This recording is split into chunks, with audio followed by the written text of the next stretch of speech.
Well, we were pleased to be virtually greeted by Senator Tim Kaine, and we're grateful to his support and proving that this is definitely an all tools, all hands approach. I'd like to welcome to the stage our most recent board member, Andy Boyd, who recently retired from government. Thank you, Andy, for your service to the country. He was the director of the CIA Center for Cyber Intelligence, and I'm looking forward to him bringing the spice this morning. So thanks, Andy. Okay. Good morning, everybody. Thank you, Megan. So my last job at CIA was a director for the Center for Cyber Intelligence. I retired in the fall after 34 years of government service. Thank you preemptively for saying I don't look like that. I'm not old, but I was in the government since I was 18 between the Air Force, State Department, and CIA.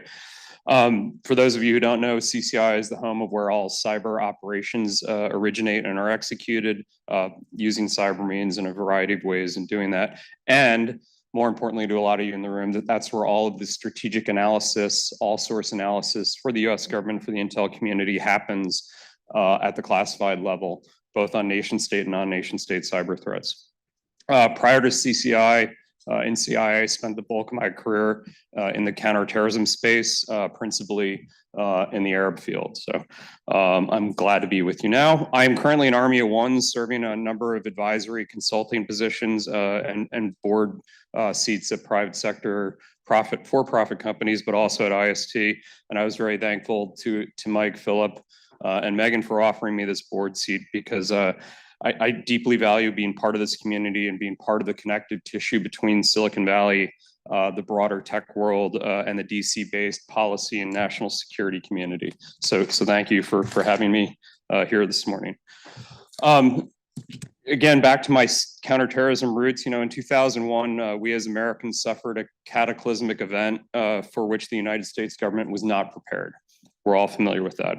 But for those of you who weren't part of that fight, within a couple of years, we built an apparatus across the US government, across our partners in state and municipal government, that is for the past 2.5 decades, defended the homeland and Americans abroad against the scourge of international terrorism. To be clear, I'm not equating the murder of 3,000 Americans on 9/11 with a ransomware attack. But in my opinion, and I think in the opinion of a number of people in this room, in the aggregate, ransomware poses as great an existential threat to our national security, even if it does not kill or wound a single American directly, but still an existential threat. And I think Senator Kaine alluded to that. As the RTF report spells out, in 2023, ransomware payments exceeded $1 billion. And just this past month, and I think it was in the news yesterday on CNN, United Healthcare and its subsidiary Change Healthcare paid $22 million for their ransomware payment to Alpha-V and Black Hat. And for those of you who track this closely, I mean, we're all very amused that they're then fighting each other because one of them didn't get their cut. But the broader point is $22 million in ransom, but that's just the ransom payments. The commercial impact on United Healthcare alone is exponentially larger. And there was a press release that United Healthcare alone estimates that they lost $1 billion on their bottom line, and it may even be more than that when they finally unpack what happened. So if you put the ratio between the 22 million in ransomware payments and the $1 billion loss, I mean, I would argue it's the commercial loss that's the real issue, not just the ransom payments. Again, as the RTF study outlined, ransomware is a direct threat to all of our critical infrastructure, not just healthcare. There's CISA outlines 20 plus critical infrastructure, gas and oil transportation, electricity transportation, et cetera, all of which are threatened by ransomware. And arguably, most disturbingly as a parent, our school systems, our public and private school systems are deeply threatened, and the safety of our children are deeply threatened by ransomware. From a broader international security perspective, ransomware as a service is being used by foreign governments, principally the Russians, much like mercenaries are used in kinetic threats. I would argue that many of the ransomware actors are a keyboard version of the Prigozhin network, and Yevgeny Prigozhin met his demise last year. Hopefully, it can provide the same service to the ransomware. Vladimir Putin can offer the same service to the ransomware actors, but I won't hold my breath on that one. But again, I mean, there really are cyber mercenaries, and beyond our adversaries in Russia, principally the intelligence services, and in the context of the ransomware actors, the FSB and the GRU, in the context of intelligence collection against the United States, obviously the SVR. But other groups, state actors included, are using ransomware to fund terrorist or terrorist adjacent groups, and other state actor adversaries are directly using ransomware payments to fund their weapons of mass destruction development, their ICBM development, and fissile material development. So, I mean, again, in the aggregate, that's a pretty substantial national security threat. Going back to the post 9/11 era, 2001 to late 2001 through 2002, where we as a government were coalescing all of our special operations capabilities, our intel community capabilities, our law enforcement capabilities. I would argue we're sort of in that same epoch now, where we're coalescing our substantial US government capabilities, private sector capabilities, and I would argue IST and all the people in this room are part of that process. But we've had a lot of success, and it's 24 and 24. There's another 24 that we actually have had some success on in the 48 objectives. Dave Scott and a couple other FBI folks are here. God bless the FBI and their international partners for the Lockbit takedown. I mean, I was giddy. I don't have a whole lot of access to classified material anymore as a civilian, but I was giddy to hear about it on various podcasts and in the press. And there's a lot of other entities that contributed to that, but I do think we made a lot of success, and I think that operation in particular was critical. Earlier, in spring of 2023, ONCD released the first national security cyber national security strategy, and thank you, Kemba, and your entire team, and Chris Inglis for doing that, because finally, we have a roadmap as a community within the US government and the private sector, and in particular, in that strategy, a focus on ransomware being prioritized as a national security threat. And then likewise, thank you to everyone in this room and all your colleagues who couldn't make it today for the contributions you've made since the RTF stood up. But it's not enough. Okay, so I would always argue, when I was manager of resources in CIA, I would complain to the NSC and anyone else who would listen that I didn't have the resources, and I would list my top 6 priorities from an intelligence collection or operations and analysis perspective, and I would argue that ransomware was like 7th on that list, based on guidance that Bill Burns and others had given me. It doesn't have to be. It doesn't have to be the 7th priority.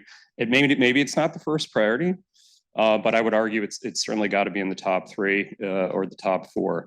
And in 2024, I would argue across the community, across the private sector, we need to scale disruptions so that for Dave Scott and the rest of the FBI crew, a disruption like happened against Lockbit in 2024 is an average Tuesday in FBI. And if we have enough of those average Tuesdays, we won't have any ransomware actors, much like we don't have the leadership of Al-Qaeda or ISIS anymore. Not saying that we need to kill all the ransomware actors, but if we could get the authorities for that, that'd be great too.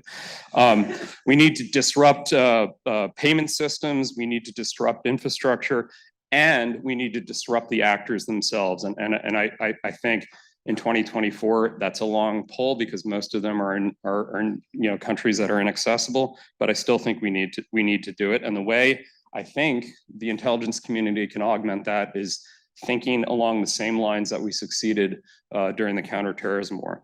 Ransomware and the actors therein are a find, fix, finish problem. For those of you familiar with the CT fight, we used finding.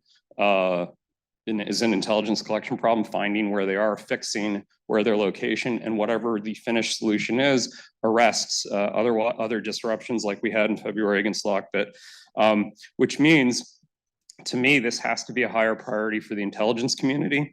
for DoD because it's not just a law enforcement issue. The law enforcement community has done a phenomenal job, but they need more support from the rest of the US government. And unlike the CT war, continuing support from you all from the private sector.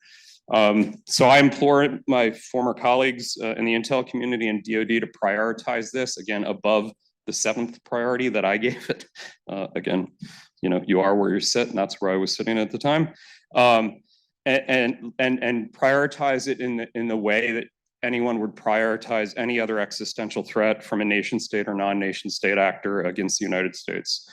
We have the tools, we have the technical expertise, and we do have the human resources. Again, if you just reprioritize it, it doesn't require a quadrupling of our cyber workforce, although in certain sectors we do have to do that. But as far as the national security community goes, we do have the people to deal with this and attack this threat at a scale that indicates that we have made this a priority.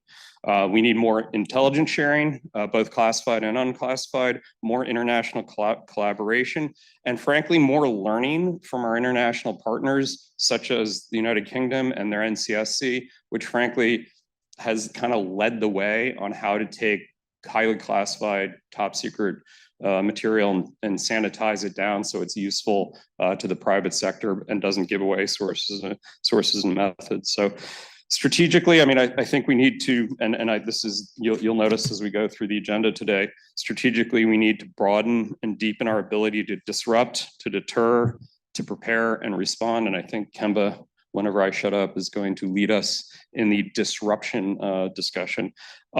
Because if we don't, we'll have this exact same discussion next year and it will be 25 and 25 or something. And we, yeah, okay. And that'll be unacceptable. So, so please, you know, this is an idea generating forum. So please do capture what is said in these panels, because I think this will be our roadmap for the future so that we can succeed in these remaining 24 objectives and scale up the other 24 objectives.